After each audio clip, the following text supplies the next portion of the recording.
Hey, this is Anney. And Samantha. And welcome to Stuff I'll Never Told You, a production of iHeartRadio.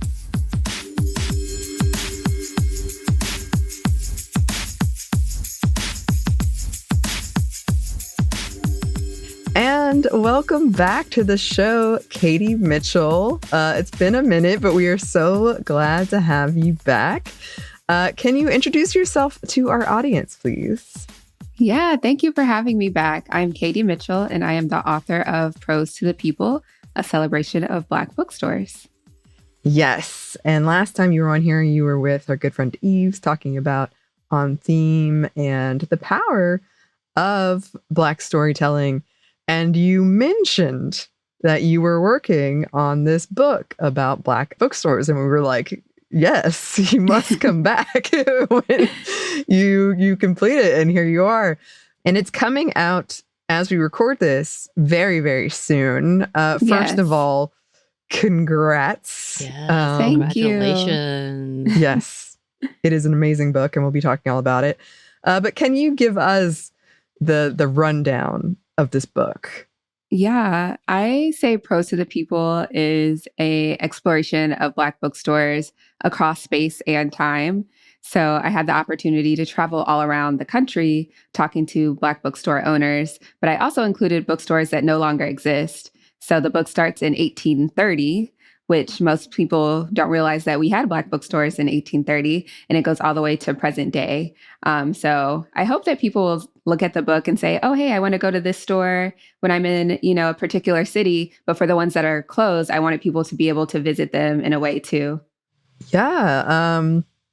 And this is something that, correct me if I'm wrong, but that it was very near and dear to your heart and kind of your interests in what you do, right? Exactly. Yeah. Like you said, we were talking about Black storytelling last time I was on. And so Black bookstores, of course, like cradle all of our stories. So I'm really excited about Prose being almost out into the world. And yeah, I'm a bookseller along with my mom. So I thought it was a perfect fit to bring this book to the people. Yes. And there were definitely some stores that were in there because we were all in Atlanta. And I was like, yes, I want to go and check this out. For sure. Can you tell us what made you decide to write this book? Yeah, I think it was just like a deep curiosity. I've seen how transformational Black bookstores have been to myself. And I see them as transformational as, say, Black churches or Black colleges. But I found that they were understudied institutions, which I found ironic because they cradle all our history and we haven't told the history of the Black bookstore yet. And so that led me to want to learn more and to share it with others. And it's, as you said, it was quite the process. It sounds like that you spent these 2 years traveling. You talked to a wide variety of people. How was that process for you? And what are some of the places that maybe stand out? Yeah, it was a lot of people, owners, customers, family members. I had one instance in Atlanta where I was just talking about the book and I was saying that this bookstore in Harlem called Liberation Bookstore was in the book. And she was like, oh, yeah, like that's my auntie. And I was like, huh? And I was telling her how like I couldn't get pictures for that store because Prose is filled with pictures and ephemera. It's very visual and designed book. And I was telling her I was having a hard time finding pictures. And she's like, I have pictures. And I was like, oh, can you bring them like tomorrow? And she was like, yeah. And she like gave me the original pictures. I was like, no, it's okay. I'll just take a scan of it. She's like, no, I want you to have it. I want it to be in the book. And so it was like kind of those like very like serendipitous encounters that made me feel like the book was just like supposed to happen, like meeting people who are just so willing to help with the book. But yeah, traveling across the country and talking to people, like I met so many elders who like really told me so much about what was going on in the 60s and, the 70s, 80s, 90s. And that was really helpful too, to get their perspective. And some of them had even written about Black bookstores from like the 80s and 90s. So that was helpful to incorporate that in the book. And to be able to share their work and my work was really fun. Yeah. I mean, it was so cool. You went You went all over. This is amazing. Was there something that you learned during your travels that really stuck with you? Yeah, one of the things that I kind of knew about the bookstore, but it kept coming up in the reporting was the connection to incarcerated people. And a lot of the bookstores have a component where they're making sure that books are getting to our incarcerated siblings. And that goes back from, the 60s, or even at the beginning, because the first Black bookstore owner in the United States was an abolitionist. So he was freeing people, like freeing the bodies and minds at the same time, right? And so I found that Black bookstore owners really try to take care of those who are incarcerated and people that the state attempts to disappear from our communities. So you'll find that at Radical Hood Library in LA, which is owned by the rapper No Name, and even the Black Book, which was owned by Paul Coates, Ta-Nehisi Coates' dad in Baltimore. So he had a program where he was sending books to incarcerated Black Panthers and making sure that they knew what was going on in the outside. So and that's something that I found really unique to Black bookstores, right? Like you don't really hear about like grocery stores or even museums or, dentist offices really caring about what's going on with folks in prison in a collective way. So that was one thing that I learned. Wow. Like that's an incredible level of history that I didn't even think on. And that makes so much sense. And just in general, like the tight knit community that these bookstores have built. Like just the fact that you in Atlanta are connecting to people in Harlem, just in conversation in a bookstore, which is amazing. And you also earlier talked about the fact that it is an institution, that Black bookstores are an institution in itself. So can you kind of elaborate and define Black bookstores? And can you give us a brief history and the importance that they have left and continue to do? Yeah, so I define Black bookstores in Prose to the People as a bookstore that specializes in Black publications. And I make the distinction between a Black bookstore and a Black owned bookstore, which a Black owned bookstore could be just a Black person who owns a bookstore that carries all types of books that don't specialize in Black publications. And yeah, they started to the best of our knowledge, with David Ruggles in the 1830s, an abolitionist who actually helped free Frederick Douglass. Him and his first wife were married at his bookstore, little known fact. And I think that set the tone for Black bookstores in the United States of being sites of liberation. And we see this throughout history as Black bookstores being at the vanguard of social movements. So the abolitionist movement, the civil rights movement, the Black Panther, Black Power movement, Black arts movement, and now the movement for Black lives. In Harlem, Malcolm X had his home bookstore, and like all the pictures that you see of him out in the street in Harlem, he's usually in front of that bookstore, gathering people and trying to, get people to change their minds as he's trying to change society. Yeah, and you talk a lot about how they serve as much more than a bookstore. Like they offer these places for social ideas, but also things like, getting books to incarcerated people, and just how that really sets them apart.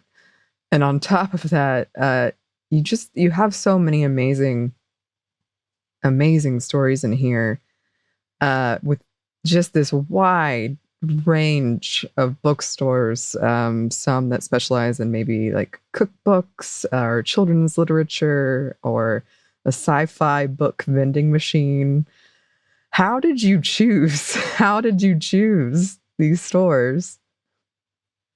Yeah, that was a doozy. I think when I proposed the book, I was like, yeah, I'm gonna have like 24 stores. It'll be cool. And then of course, once you go down the rabbit hole of actually doing the research, so many more stores make it into the book. But I really focused on that definition of specializing in Black publications. And I think as a journalist, a lot of it is access. So who did I have access to? Who was a cooperative source? Who showed up to the interviews, things like that, on a practical level. And then, like trying to make a even distribution of regions, but then also including, like you said, those specialty stores to show the different ways that Black booksellers show up and, showcase their interest through their inventory. I thought would be really cool. It's so good. And when I'm reading through this, there, like, you had specialized bookstores, and one it says to the Black girls, specifically to the Black girls.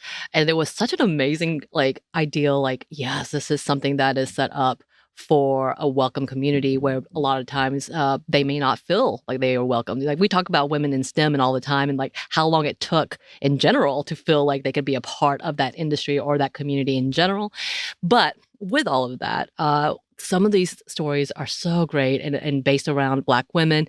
Can you share one with us, or something that listeners can look forward to? Specifically, I kind of gave one away, I know.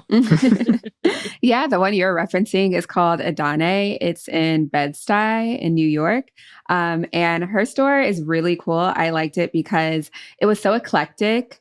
She had her father's like old vinyls. I was like, oh, can I have that? And she's like, girl, no, that's my dad's. Like, stop playing. But she has like really cool events there. They do like a lot of like things with plants and just like very hands-on, like sewing things and like crafty things, which I think like is really cool. Cause like sometimes when you're like in adulthood, you're like over the club, like let's just hang out at the bookstore and have a good time and meet friends. And while I was there, I could see people like becoming friends, like sharing their birth charts and stuff. I was like, this is so girly, but I loved it because it's like that's who it was meant for, and I could see it happening in real time. Another one that I thought was really fun was the sci-fi book vending machine, which is just such a great idea, especially with like rent being so high and not every community has a brick and mortar bookstore, but being able to provide books that are really curated and thoughtful in a small space, I think is really cool. And like they're into sci-fi. It gives a little bit of sci-fi energy having a book vending machine there too. So those are two that I think readers will really enjoy. Yeah, I'm not gonna lie, I thought about Anney in that moment. Because I was like, she would love this. The idea of the sci-fi vending machines coming in, using a machine to get to it. Anyway, I was having a fun time reading through these. I'm like, these are such an amazing, inventive, like innovative ideas in distributing books, because it needs more and more of these things. And with that, like as I'm looking through all of the pictures, first of all, I'm like, I don't know why immediately the smell of an old bookstore hit me the minute I opened up your book, like looked through your book. I was like, wow, I can smell it. I can feel the earthiness when you walk into the comforting areas with all the books surrounding you. I'm not gonna lie, it's one of my favorite things to do is to peruse all the titles and just smell the old books. There's something to it. And with that, I know that's something that you've been complimented and like this book has already been celebrated because of these beautiful images. Can you talk about all of these pictures that you came, and then of course the ending picture, like with you, with all the different people that you've met throughout your tour was so cool. But anyway, can you talk about the images in your book? Yeah, I mean, when I set out to write prose, I wanted it to feel like a bookstore. So that's a very high compliment you just gave me. But like when you go into a bookstore, you don't just hear from one person, you don't just see one thing. So I wanted to be filled with multiple voices, multiple genres, and multimedia because I wanted people to feel like they were in a Black bookstore while reading it and to understand that comfort. So even in some of the bookstores that don't exist, I'm always asking them like, what did it smell like? What were y'all saying? What were y'all talking about? Was there a fried chicken place there? Did the smell come in? Like I was really trying to like capture what it felt to be in those stores. And that was the goal from the beginning. I was lucky enough to be able to go into archives and find old pictures from the stores that don't exist. Or like I said, some people would just offer up their pictures. There's a lot of ephemera. So you see like the flyers and the brochures that people were putting out for their bookstores and different events that were going on at the time. But yeah, I wanted it to be very interactive and something that you can come back to multiple times and find something new each time.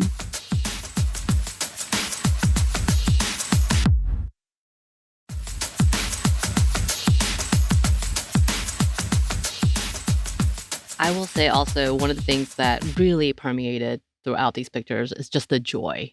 Like, there was so much joy in having people celebrate their own books, their releases, or sitting with people that they love.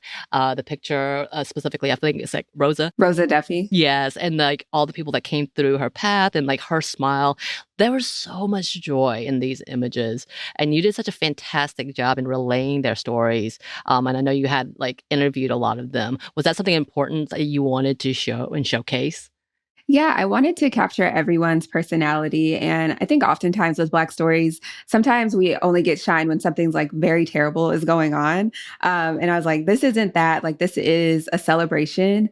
And, being in the community, I understand that, like, yes, bad things do happen, but like, we're not always like in turmoil. We do have joy. We are celebrating. We're with our friends and family. We're listening to Future and just hanging out sometimes. And that's what I wanted to capture with those interviews. Well done. Thank you. Yes. It definitely gives the vibe of I've stepped into a bookstore, which is really awesome because Samantha and I, we like when we travel together, we always go to bookstores and we go to libraries. It's just, we love it. So this is such a great concept and it's something, I think a lot of people don't know about. One of the things you talk about in here, and people you interviewed talked about a lot, is that there's a lot of discussion around knowledge being power, the power of learning, the power of teaching that knowledge. Can you expound on that a little bit? Yeah. In the introduction, which was written by Nikki Giovanni, she says, Prose to the People reminds us that Black is beautiful, but knowledge is power. And that is a quote from one of the preeminent booksellers, Louis Michel. And I think what we're getting at is that Black books, but books in general, are very liberating. And in this country, the project of Black reading, Black writing, Black publishing, there's always been tension there. It was illegal for us to read when we were enslaved here. And now you see book bans disproportionately affecting Black books. And there's something there where they attack the whole project of Black thought. And so I think as Black people, we know the importance of books and reading and knowledge and passing that down. And we understand if we don't keep that tradition going, what could happen, and what those who do not want to see us flourish would like to happen. And I think that's a trend or a through line that you see from the 1830s with David Ruggles as the first Black bookstore owner to current day. Yes. Well, speaking of current day, this is jumping ahead a bit in our outline of questions. But the book does have a lot of discussion as well about the importance of preserving history. And as you said, right now we're seeing such an active pushback on teaching Black history in schools. We're seeing so many book bans. So can you speak to that and why it's this preserving of history and the Black bookstores that are doing it is so vital right now?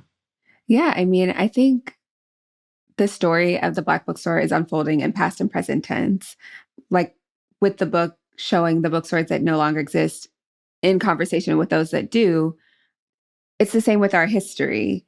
And if you don't know what happened before and what the state or the powers that be did to try to stop the people that came before us, you can think like, oh, wow, this is so bad. Like, no one's ever gone through this. Like, what are we going to do? But the lessons are right there. Like, book bans aren't new.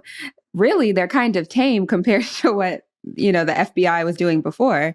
There's so many instances of Black bookstores being firebombed and flooded. Black booksellers have been arrested, framed. And, there's something to knowing that you as a Black person reading or selling books is so threatening. And you think, what are in these books that they don't want us to read? And it, to me, makes me want to read them more. It makes me want to know more. But yeah, it's been happening and it's still happening, unfortunately. But our elders and our ancestors have shown us what we need to do. Yeah, that's the like good news, bad news situation of like, we've seen this before. It's been bad, but we know we can do this because we have survived this. And we being so many marginalized people, but specifically of the Black community. And it's kind of, and I've seen it in the Black community here in Atlanta, and I where they're just like, yeah, it's been happening. Where have you been? Like to the rest of the community and be like, we've been doing the work. Now you're just noticing it. And it's a reminder in that both of these things is why not only do the Black community and your book and so much more that celebrate them pushing back. And it's to that point of understanding that part of the rebellion is celebrating and making sure that we are still acknowledging what is happening and how that you exist. We as a system exist and will not be tied down or quiet. And I love that. That's what this book seems to represent. It's such a perfect timing in bringing this type of joy, but understanding and power of learning. And the fact that you're giving us an amazing list, because I know you talked about so many of them, but then in the later part of the book, you give even more. You're like, oh, yeah, only talked about these things, these stores, but there's so much more. And that's powerful in itself. Yeah, I think being able to have a record of what has been done is really cool. Even some of the bookstores that I have full profiles of have closed since my reporting, but it's like, this is a snapshot of what was going on during this time. This is what we were thinking. This is what we were doing. And then having the list in the back, I thought was important to show the ones that are going on now. Like I called it like more to explore. And then the ones that have closed, a list of those to say like, we were here, we did this. This was the project that all of these stores and all these people were a part of. And the way the internet is going now, how they're just erasing stuff left and right. Like we need something printed and tangible so we can have that. Yes. And this is such a great asset. Yes. Yeah. Well, I know you've been talking about this throughout, but why do you think that it is so important that we do keep this history? Why are Black bookstores and Black libraries so important? Yeah, I mean, as I said, they hold our histories and they deserve for their histories to be told. They've done so much in each movement in the United States that have involved Black people. And they're still out here doing a lot of work. Many of the booksellers have printing presses where they're putting out information themselves. That was something that I saw as a trend between like the 60s and 90s, that was really important to people. And I think that kind of is what Prose is about, like putting out your own story. I was very lucky that people trusted me to tell this story, but I do think it came about because of like who I am. I'm a Black bookseller and I'm telling the story of Black booksellers. And I think it's important to tell your own story and tell it as authentic as possible. And like you said, like capturing the full breadth of it, like not just the pain, but also celebrating that joy as well. I love that. And just because we have to ask, I think we talked about this a little last time you were on about the book writing process in general. How was that for you? I know yours is different because you actually were able to be more interactive and traveling, but that could also be more stressful in trying to do that. How was the writing process for you? Yeah, I mean, I have, of course, not written anything like this before. It was a lot of research. I think before my writing had been kind of like more first person, and I tried to keep myself as out of it as possible. I like peek in a little bit at some points with booksellers that I got like super close with, but that was different. And then also I have contributors who are in the book who wrote essays and poems. And so that was a new experience of being an editor while I'm being a writer too, and kind of walking them through what I know will be the end result, because there hasn't been a book like this before. So telling people like, yeah, I'm doing an anthology on Black bookstores. And I kind of have the vision in my head, but trying to get them to the point where their piece will fit into that seamlessly was a different experience. But I think it worked out so well. I'm so happy with all the contributors. They're so smart, have such deep relationships to these bookstores. We have people who are biographers of certain booksellers, people who were managers, past managers of the bookstores. So they really have like these deep relationships. And I think it shines through too. Now, you did an amazing job incorporating different styles into one book. Like you're having an interview, then you're having an essay, and you're having the poetry. I was like, wow. And then you're doing the excerpts and the pictures. I was like, she's just trying to do it all, fitting all that in the one book. And kudos, it looks amazing. I was like, I'm going to be Lauryn Hill, do my big one on my first one and be out. I have a feeling this is not going to be the only one. This is so good.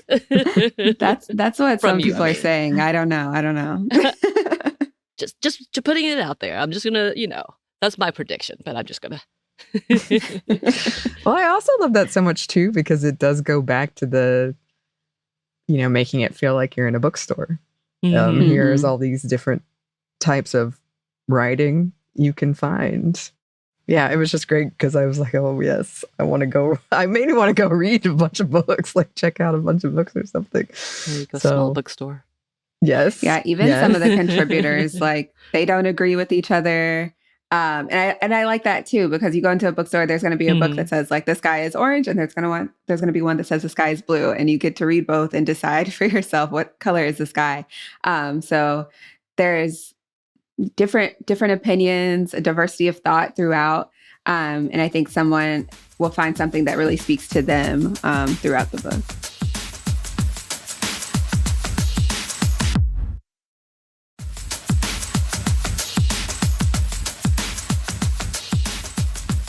One of the nerdier points I latched onto, because yes, Samantha and I have gone through the book writing process, is that there was a discussion about kind of the whole ecosystem of books, about the publisher, the owner, the libraries, the authors, and how all these pieces work together or don't, and how people view how it should work or how it should look versus how it does.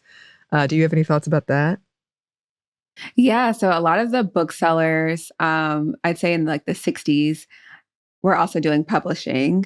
And then I think a little bit after that, the book signing kind of author celebrity of it all came together. So it's interesting to see the different ways it has evolved. So I'm talking to a bookseller who had a store in the 60s. I was like, oh, what were your author events like? And it's like, author events? We didn't do that type of stuff. We were selling books and publishing books.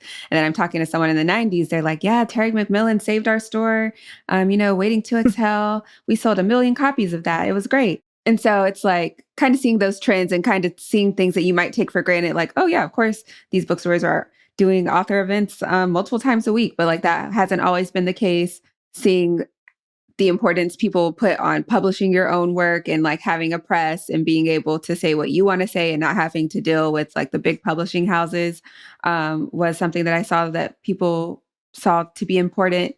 And now, people are fighting against Amazon, which hasn't always been the case in the bookselling world. And now there's Bookshop that's trying to, help out with the indie booksellers and go against Amazon too. So it's a lot of moving parts, and they're all working together or against each other. But yeah, we touch on all of that in Prose. But yeah, it's a little insider thing. If you've been in the book industry, you're like, oh yeah, I know about that.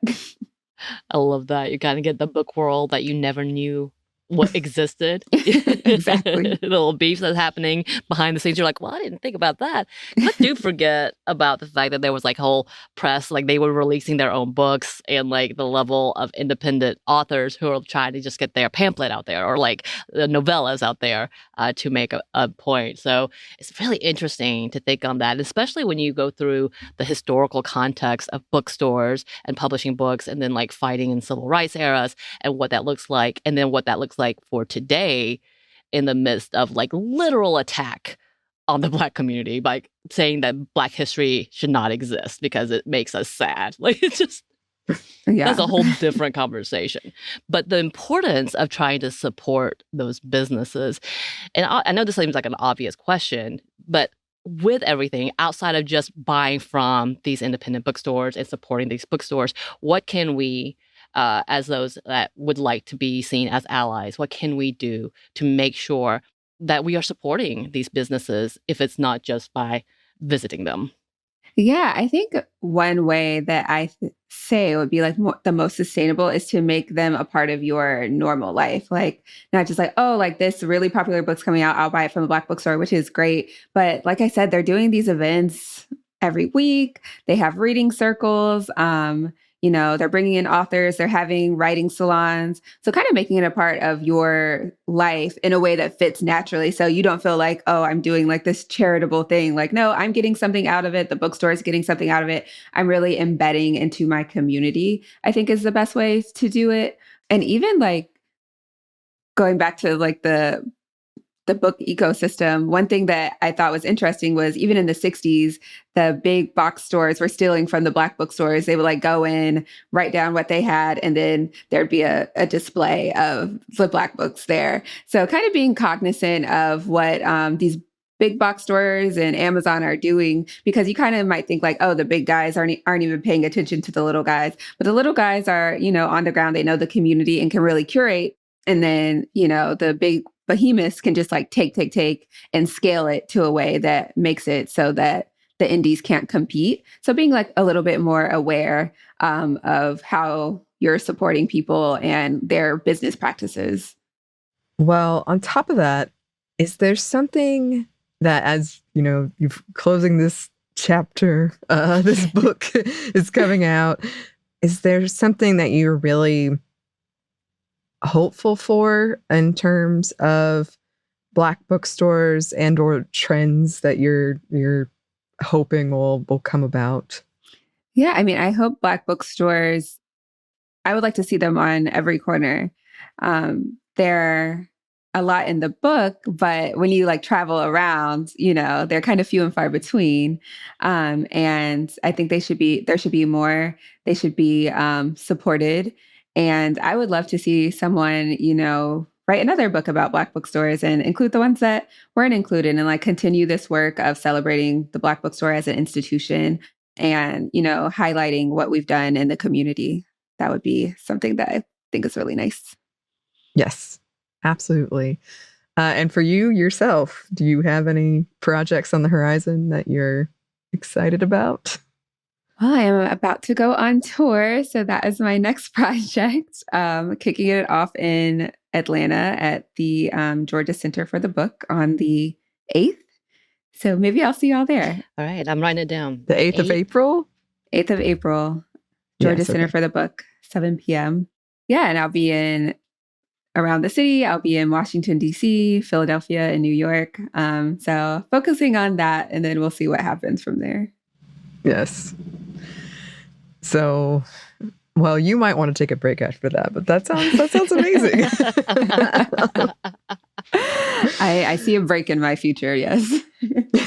With you being, you and your mom working like just booksellers yourself, what did your mom say about this book? I need to know.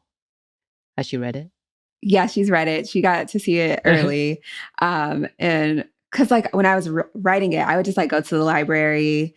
I would like write it longhand in like a notebook, and people were just like, "What are you doing? Like you're always gone. You're always saying you're like, yeah, doing something like super secret." And then she saw it. She's like, "Oh, this is what you've been doing. Like this is so nice." And I don't know if y'all noticed, but like in some parts of the book, you'll see like handwriting. That's actually my mom's handwriting. That's so So yeah, I love her handwriting. So I was like, oh, let me get you to write these pull quotes in the dedication. So having a little piece of her in there too has been fun. But yeah, she loves it. She's so excited. She was like, you did it. I'm so proud of you. Like, this is big. It's big, Katie.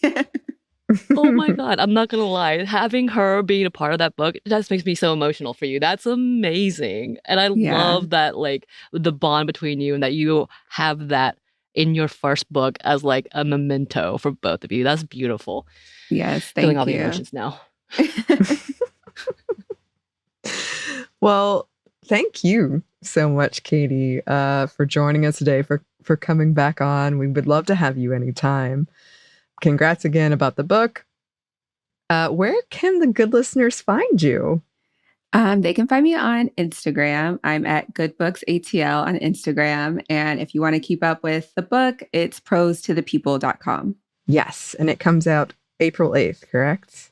April 8th. there's a pre-order incentive and you get a cute little lapel pin that mimics the book, but you got to get it in before April 8th. Okay. I love a good incentive. That sounds amazing. Well, thank you so much, Katie. And listeners, go check out the book. It is amazing. Thank you. And if you would like to contact us, you can. You can email us at hello@stuffwenevertoldyou.com. You can find us on Blue Sky at Mom Stuff Podcast, or on Instagram and TikTok at Stuff Whenever Told You. We're also on YouTube. We have a TeePublic store, and we have a book you can get wherever you get your books. Thanks as always to our super producer Christina, our executive producer Maya, and our contributor Joey. Thank you. Thanks to you for listening. Stuff Whenever Told You is a production by iHeartRadio. For more podcasts from iHeartRadio, you can check out the iHeartRadio app, Apple Podcasts, wherever you listen to your favorite shows.